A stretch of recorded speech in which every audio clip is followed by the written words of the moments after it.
বন্ধুরা, আজ আমি তোমাদের এমন এক নবীর কাহিনী শোনাতে যাচ্ছি, যিনি একসময় পৃথিবীর অন্যতম শক্তিশালী ও ধনী এক জাতিকে সত্যের পথে ডাকলেন, কিন্তু তারা তার কথা উপহাস করল, অবাধ্য হল, আর শেষমেশ আল্লাহর ভয়ঙ্কর আযাবে ধ্বংস হয়ে গেল। এই গল্প হযরত সালেহ আদ এবং তার জাতি সামুদের। সালেহ আদ ছিলেন সামুদ জাতির একজন সম্মানিত মানুষ।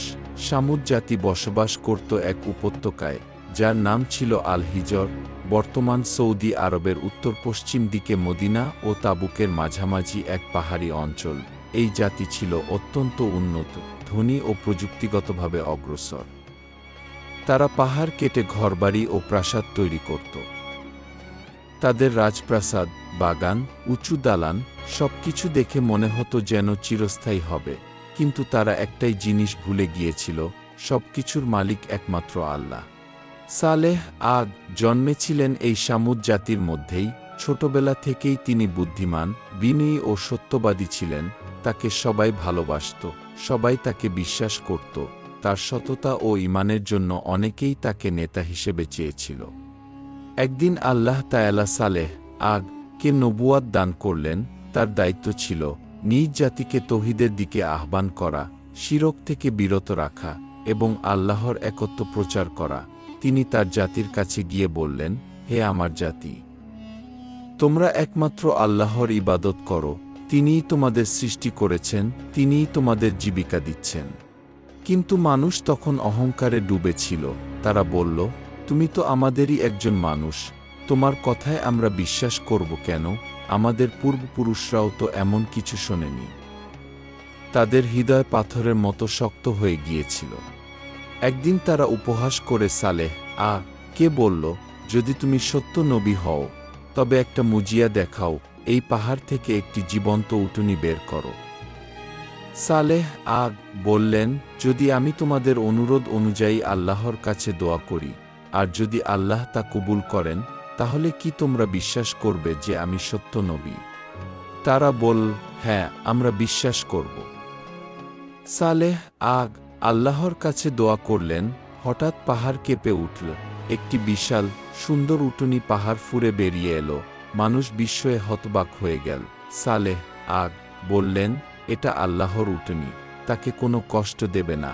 একদিন সে পানি পান করবে, আর একদিন তোমরা, এবং তাকে সম্মানের সঙ্গে চলতে দেবে।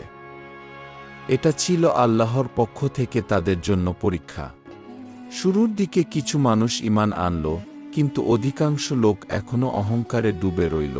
তারা বলতে লাগল, এই উটনী আমাদের কূপের পানি খায়, আমাদের ক্ষতি করছে। একদিন দুষ্ট কিছু লোক, কদার বিন সালিফ নামে এক বদমাশের নেতৃত্বে, উটনীর পা কেটে ফেলল। উটনী কাতর স্বরে ডাক দিয়ে মাটিতে লুটিয়ে পড়ল এবং কিছুক্ষণের মধ্যেই মারা গেল। সালেহ আদ এ খবর শুনে কেঁদে ফেললেন। তিনি বললেন, হে আমার জাতি, তোমরা তো আল্লাহর স্পষ্ট নিদর্শন ধ্বংস করে ফেললে। এখন 3 দিন সময় পাচ্ছ, এরপর আল্লাহর শাস্তি এসে যাবে। তারা হাসল, ঠাট্টা করল। কেউ কেউ বলল, দেখি তোমার আল্লাহ কি শাস্তি দেয়। প্রথম দিন সকালে তাদের মুখে এক অদ্ভুত হলুদ রং দেখা গেল। দ্বিতীয় দিন লাল, তৃতীয় দিন কালো হয়ে গেল তাদের মুখমণ্ডল। সালেহ আদ ও তার ঈমানদার অনুসারীরা তখন এলাকা ছেড়ে বেরিয়ে গেলেন। তৃতীয় দিনের শেষে এক প্রবল ভূমিকম্প ও বজ্রধ্বনি নেমে এলো। পুরো জাতি মুহূর্তের মধ্যে ধ্বংস হয়ে গেল। তাদের প্রাসাদ, তাদের সম্পদ, তাদের অহংকার সব কিছু মাটির সঙ্গে মিশে গেল। আল্লাহ কুরআনে বলেন, তাদের গ্রাস করল এক প্রচণ্ড চিৎকার, ফলে তারা নিজ গৃহে নিথর হয়ে গেল। সূরা হুদ 1:6-7। আযাবের পর সালেহ আদ তার ঈমানদার অনুসারীদের নিয়ে অন্য অঞ্চলে চলে যান। তিনি সারা জীবন আল্লাহর ইবাদতে কাটিয়ে দেন।